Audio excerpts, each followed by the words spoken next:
బాబా money రావాలంటే కష్టపడక్కర్లేదు అని నేనంటే సగం మంది నమ్మరు, మిగిలిన వారికి ఒళ్ళు మండుతుంది. అవునా? ఇందుకేరా, సరిగ్గా ఇందుకే అతి ఎక్కువ శాతం మంది డబ్బుల్లేక తిప్పలు, ధనం కోసం అవస్థలు పడుతున్నారు. బాబా, నేను ఈ వీడియోలో చెప్పబోయే ట్రిక్ అసలు మనీకి ఏ సంబంధం లేనట్లు అనిపిస్తుంది, కానీ అదే మాయ. వీడియో పూర్తిగా చూడు, నీకే అర్థమవుతుంది. నేను చెప్పే ఉపాయం కుప్పలు కుప్పలుగా ధనం తెచ్చి పెట్టగలదు. దీన్ని ఇవాళే నువ్వు ప్రాక్టీస్ చేయడం మొదలు పెట్టగలవు. ఏం లేదు బాబా, ఇది ఒక చిన్న ఫార్ములా. మరి బైరాగి చెప్పే ఈ ఫార్ములా స్వచ్ఛమైన మనసుతో, ఓపెన్ మైండ్ తో వింటావా? ఎందుకంటే ఇది సత్యం నాన్న. నీ జీవితం ఇవాళే మారిపోతుంది. నిజం. రెడీయా? ఇది నువ్వు మరచిపోకూడని ఫార్ములా. తృప్తి ఈజ్ ఈక్వల్ టు మనీ, మనశ్శాంతి, ఆరోగ్యం. నాన్న, ఈ ఫార్ములా అర్థం కావాలంటే చిన్న చరిత్రను నీకు ముందు చెప్పాలి నేను. అనగా అతి ధనికులుండే భారతదేశం, ఋషులు, గురువులు, ప్రజల మైండ్ సెట్ ఎలా ఉంటే కుప్పలు కుప్పలుగా ధనం ఉంటుందో అలాంటి మైండ్ సెట్ ప్రజల్లో నిలిపిన భారతదేశం. కట్ చేస్తే ఉన్నత సైకాలజీ, మనీ టెక్నాలజీ ఏమాత్రం తెలియని ఎడారి దుండగులు దండెత్తి వచ్చారు, సంపదలు దోచారు, మైండ్ సెట్లు కాస్త చెడగొట్టారు. మళ్లీ కట్ చేస్తే బ్రిటిష్ వాళ్ళు వచ్చారు. ఋషుల నుంచి, మన ఉన్నత టెక్నాలజీ నుంచి ప్రజలను విడగొట్టి, కాన్ఫిడెన్స్ ను దెబ్బ కొట్టి మైండ్ సెట్ పూర్తిగా ధ్వంసం చేశారు. బానిసలు, క్లర్కులు మాత్రమే తయారు చేసే ఇంగ్లీషు చదువులను తీసుకువచ్చారు. ఆనాడు ధనికులైన భారతదేశ ప్రజలకు ఉండిన మైండ్ సెట్ స్థానంలో లేమి, బీదరికం, బానిసత్వం, వీటిని ఈనే ఒక దరిద్రపు నమ్మకాన్ని బుర్రలో కూర్చోబెట్టారు. కష్టపడితేనే డబ్బులొస్తాయి అని ఆనాడు ప్రజల్లో పెట్టబడిన ఆ నమ్మకం ఈనాటికి అలాగే ఉండిపోయింది. ఆ నమ్మకం తప్పు అని మనం అంటే అరుస్తారు, వీలైతే కరుస్తారు ఇప్పటి జనం. మన ఋషులు ఇచ్చిన మైండ్ సెట్ వేరురా అని నువ్వు చెప్తే నువ్వు పిచ్చోడిలా కనిపిస్తావు. ఈ ఇంగ్లీషు చదువులు, కమ్యూనిస్టు ఓటమి భావాలు కలిగిన తెలివిగల వాళ్ళం అనుకునే ఈ అమాయకులకు బాబా, నువ్వు అందులోంచి బయటపడే సమయం వచ్చేసింది. అందుకే ఈ వీడియో వింటున్నావు. ఇది యాదృచ్ఛికం కాదు. మన సనాతన ఋషుల ఫార్ములా, శ్రీమంతుల మైండ్ సెట్ ఈక్వేషన్ ఏంటి? తృప్తి ఈజ్ ఈక్వల్ టు మనీ, మనశ్శాంతి, ఆరోగ్యం. ఇది నీకు అర్థం కావాలంటే, బస్తాల కొద్ది డబ్బు రావాలంటే ఆధునిక యుగం యొక్క లా ఆఫ్ అట్రాక్షన్ భాషలో చెప్పాలి నీకు. లా ఆఫ్ అట్రాక్షన్ జ్ఞానంలో మన గురువులు ఉద్దండ పిండాలురా. క్లియర్ గా విను చెప్తా. విశ్వానికి ఒక ప్రాథమిక న్యాయం ఉంది, ఆకర్షణ. నీకు ఒక అద్భుత శక్తి ఉంది, అది ఆకర్షణే. బాబా, ఆశ్చర్యపోయే విషయం చెప్పనా? అనుక్షణం ఈ విశ్వం నిన్ను గమనించుకుంటూ ఉంది. అనుక్షణం నీలోని భావాలకి, ఇమోషన్స్ కి, ఆలోచనలకి లేదా నీ వైబ్రేషన్స్ కి సరితూగే, అంటే మ్యాచ్ అయ్యే వాటిని నీకు విశ్వం తీసుకొచ్చి ఇస్తూ ఉంటుంది. కావాలంటే గమనించుకొని చూసుకోని జీవితాన్ని. ఏంటి, ఇప్పుడు నీకొక నెగటివ్ ఉదాహరణ చెప్తే ఇది సులువుగా అర్థమవుతుంది. ఎందుకంటే ఎక్కువగా నెగటివిటీనే మనం ప్రాక్టీస్ చేస్తూ ఉంటాం కనుక. రామలింగడు బండి మీద ఉన్నాడు, ఎక్కడికో త్వరగా వెళ్ళాలి. సరిగ్గా సిగ్నల్ దగ్గరకు రాగానే రెడ్ లైట్ పడింది. అబ్బా రెడ్ లైటు అనుకున్నాడు. అబ్బా రెడ్ లైటు అనే ఒక ఫీలింగ్ వచ్చింది కదా, ఆ ఫీలింగ్ నే అతడికి మళ్లీ ఆకర్షిస్తుంది విశ్వం. రామలింగడు గమ్యాన్ని చేరే వరకు ప్రతి సిగ్నల్ దగ్గర రెడ్ లైట్ పడింది అతనికి. అబ్బా రెడ్ లైటు, అబ్బా రెడ్ లైటు, రిపీట్. ఆగి ఆలోచించు బాబా, నీకు ఇలాంటిది జరిగే ఉంటుందిగా జీవితంలో. జరిగిందా లేదా? కానీ బాబా, ప్రతి ఒక్క సిగ్నల్ దగ్గర నీకు రెడ్ లైట్ పడాలి అంటే యూనివర్స్ తల్లి టైమింగ్ ఎంత నిఖార్సుగా ఉండాలి. పర్ఫెక్ట్ టైమింగ్ అది కాదా? అది నెగటివ్ కనుక నీకు చిరాకు వస్తుంది అనుకో. అయితే నువ్వు అక్కడ ఒక పని చేస్తే ఒకే ఒక్క క్షణంలో అదే యూనివర్స్ టైమింగ్ నీకు అనుకూలంగా మారిపోతుంది. అదేంటో చెప్పనా? చెప్తా. ఈ ఒక్కటే నువ్వు నేర్చుకుంటే నీకు జీవించే కళ వచ్చేసినట్టు. ఆర్ట్ ఆఫ్ లివింగ్ అంటే ఇదే.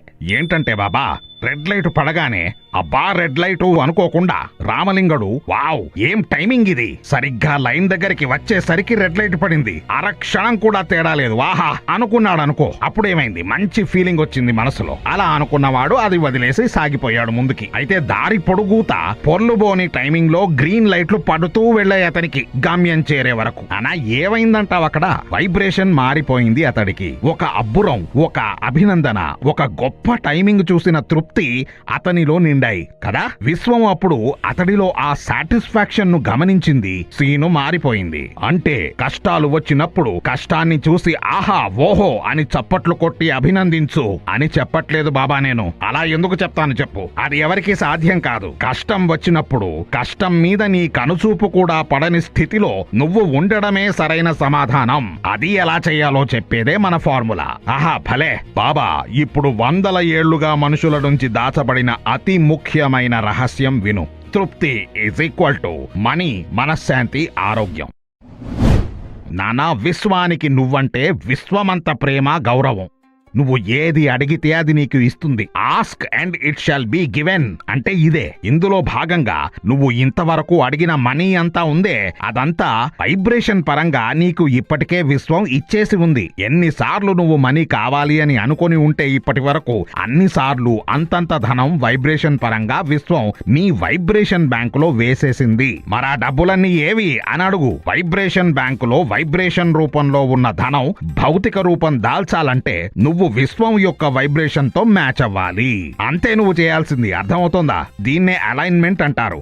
కేవలం ఈ వైబ్రేషన్ మ్యాచ్ అవ్వని ఒకే ఒక్క కారణంగా నువ్వు కోరుకున్న ధనం, ఆరోగ్యం, మనశ్శాంతి అన్నీ ఆ వైబ్రేషన్ బ్యాంక్ లోనే ఉండిపోతున్నాయి. ఎప్పుడో నీకే తెలియకుండా నువ్వు ఆ అలైన్మెంట్ లోకి వచ్చినప్పుడు చటుక్కున ఆ వైబ్రేషన్ రూపాంతరం చెంది భౌతికంగా నీ కోరికలు తీరుతుంటాయి. ఇదే లా ఆఫ్ అట్రాక్షన్ మూల సూత్రం, పూర్తి సారాంశం.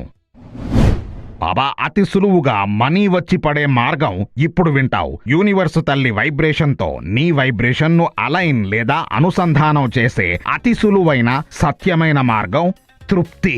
యూనివర్స్ తల్లి ఎప్పుడూ నీ పట్ల తృప్తిగా ఉంటుంది. బాబా నువ్వు నీలో ఎప్పుడు తృప్తి నింపుకుంటావో అప్పుడు నీ భావన, యూనివర్స్ భావన రెండూ ఏకమవుతాయి. అవుతాయా కావా? నువ్వు నీలా ఉంటే వస్తుంది నిజమైన తృప్తి. నువ్వు నీకు ఎంతో ఇష్టమైనట్టు జీవిస్తుంటే ఉంటుంది తృప్తి. తల్లిదండ్రులు, టీచర్లు, బాసులు వారికి తృప్తి కలిగించేది చేయమంటారు నిన్ను. నీకు తృప్తి కలిగేది చేయమనరు. అవునా? దీనివల్ల నీ లోపల ఎప్పుడూ ఒక అంతర్మథనం, ఒక యుద్ధం, ఒక చిరాకు. నీకు కావలసినట్టు ఉండాలని ఉంటుంది కానీ ఉండలేవు. ద్వంద్వం క్రియేట్ అయింది అక్కడ, డ్యుయాలిటీ. అదే నీకు కావలసిన పని నువ్వు చేసిన రోజు ఎంత తృప్తిగా ఉంటావు. బాబా స్నేహితులతో కలిసి నువ్వు టూర్ కి వెళ్తున్నావు అనుకో, పొద్దున్నే లేవగానే నీకు ఎలా ఉంటుంది? ఏ రెసిస్టెన్స్ ఉండదు. ఉత్సాహం, హుషారు, బుర్ర చురుగ్గా పనిచేస్తుంది. బ్యాగులో పెట్టుకోవలసినవి ఏవేవో అద్భుతంగా గుర్తు వచ్చేస్తుంటాయి. అందరితో కలిసి నువ్వు పని చేస్తుంటావు. యూనివర్స్ కోఆపరేట్ చేస్తూ ఉంటుంది. అడ్డంకులు దాటేస్తుంటావు. అలా ఉంటుంది కదా? అదే నీకు ఇష్టం లేని పని చేయాల్సి వస్తే ఒళ్ళు భారంగా కదులుతుంది, ఆలోచనలు రావు, ఎనర్జీ ఫ్లో ఉండదు. ఇలాంటివన్నీ ఉంటాయి. కనుక లా ఆఫ్ అట్రాక్షన్ ఇచ్చే సందేశం ఒకటే నీకు. ఇష్టం లేని పని చెయ్యకు బాబా. ఇష్టం లేని పని చెయ్యకు. ఎందుకంటే ఒకటి, అందులో తృప్తి లేదు. రెండు, సభ్య సమాజానికి ఏం మెసేజ్ ఇస్తున్నావు? నన్ను మీరందరూ కంట్రోల్ చేయొచ్చు అని మెసేజ్ ఇస్తున్నావు ఇష్టం లేని పని చేయడం వల్ల. మూడు, విశ్వానికి కనెక్ట్ లో ఉండడం జరగదు ఇష్టం లేని పని చేస్తుంటే. ఇన్స్పిరేషన్, స్ఫూర్తితో మాత్రమే పనులు చెయ్యి. మనసులో చాలా చెయ్యాలి అనిపించేవి, ఒక ఉత్సాహం, ఎగ్జైట్మెంట్ ఇచ్చేవి చెయ్యి. మరి ఇష్టం లేని పని చేయకుండా కుదరదు కదా ఈ ప్రపంచంలో అని అడుగుతావా బాబా? దానికి సమాధానమే ఇవాల్టి మన ఫార్ములా వస్తోంది. నానా, నీ అంతరాత్మ విశ్వంతో అనుక్షణం లంకెలో ఉంటుంది. అంతరాత్మకు, విశ్వానికి తెలుసు నీకు ఏం కావాలో. నువ్వు జన్మజన్మల నుంచి ఏమేం కోరుకున్నావో వాటికి తెలుసు. వాటికి నీ కోరికలు తీర్చడమే పని. అదే వాటికి ఇష్టం. బాబా నక్షత్రాలను, ఖగోళాలను సృష్టించిన శక్తి నీకు అనుకూలంగా ఉంది. నువ్వు చెయ్యాల్సిందల్లా ఒకే చిన్న పని, అంతరాత్మతో, విశ్వంతో మ్యాచ్ అయ్యే వైబ్రేషన్ ని నీలో మళ్ళీ మళ్ళీ తీసుకువస్తూ నిలబెట్టుకుంటూ ఉండడమే. నువ్వు అది చేసినప్పుడల్లా అద్భుతాలు దొర్లుకుంటూ వస్తాయి నీ జీవితంలోకి. మరి ఆ మాత్రం చెయ్యవా? చెయ్యి అను. చేస్తాను బైరాగి అని బయటికను బాబా. విశ్వం వింటోంది. చేస్తాను బైరాగి, చేస్తాను. ఇప్పుడు నేను ఆచరించగలిగే ప్రాక్టీసు ఉపాయం చెప్పు బైరాగి అని అడుగు, చెప్తా. యూనివర్స్ తల్లితో మ్యాచ్ అవ్వాలంటే తృప్తిని తీసుకురావాలి. నువ్వు ఎక్కడికి తీసుకురావాలి? ఈ ప్రస్తుతంలోకి, ఈ క్షణంలోకి. అంతే నువ్వు చేయాల్సింది, కేవలం అంతే. ఓ పని చెయ్యి, ఇప్పుడే ఓసారి గాలి పీల్చు. అనుకో నాతో పాటుగా. ఆహా, గాలి లోపలికి బయటకు వెళుతుంటే ఎంత హాయిగా ఉంది. ఈ క్షణం ఈ వీడియో వింటూ కూర్చోవడం ఎంత తృప్తిగా ఉంది. నా ఒంట్లో ప్రవహిస్తున్న ఎనర్జీ ఎంత తీయగా ఉంది. ఈ క్షణం ఎంత తృప్తిగా ఉంది. లీలగా నాలో తెలుస్తున్న ఒక నమ్మకం ఎంత తృప్తినిస్తోందో. బాబా, ఈ క్షణం నుంచి, ఈ రోజు నుంచి జీవితంలో ఒకటే నింపుకో, తృప్తి.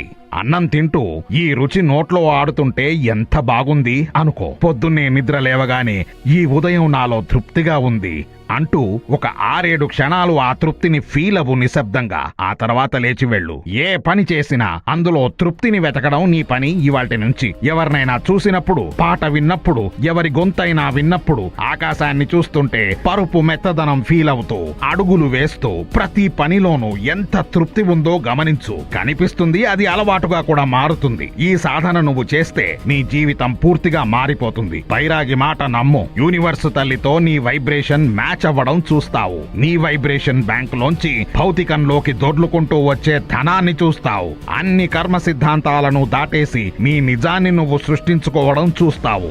ఇదంతా ఎందుకు జరుగుతుందో నీకిప్పుడు తెలుసు. నీలో ఏ భావన, ఏ వైబ్రేషన్ నిండి ఉందో ఈ ప్రస్తుతంలో అదే వైబ్రేషన్ కు మ్యాచ్ అయ్యేవి నీకు అందిస్తూ పోతుంది విశ్వం.